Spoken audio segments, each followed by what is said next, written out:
Thank you. As your budget chairman, I understand the deficit problem that we're faced with. And the challenges that we have on our deficit have to do primarily through our existing debt model, as well as our pensions that are driving the problem of the city right now. And I've been advocating for pension reform. I went to Austin. I helped draft up a bill for local control because we have to do some slight modifications to our pension systems. I'm not calling for going to a 401k plan. I'm calling for minor modifications to our pension system to honor the commitment that we have to the people that work for the city, as well as honor the commitment that we have to the taxpayer that we're using the money wisely. The problem that we're going to have, if we do not get pension reform, I don't care what these people say up here, they're not going to be able to achieve any of their goals without pension reform, because what we're going to be doing, we're going to be letting people go.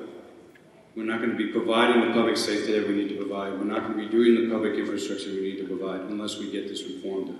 Thank you. I want to tell you that my dear friend Stephen Costello and I are just totally differing on this issue.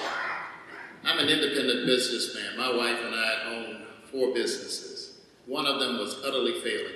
It was an apartment building. And the reason it was failing is because we only had 1/3 of the apartments rented out.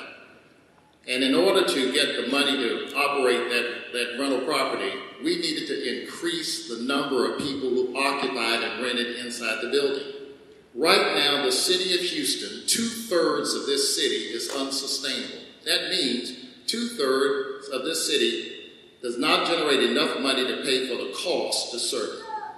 The goal is not local control over 11% of the budget. While we do need pension reform, that's not going to solve the chronic problem of financing.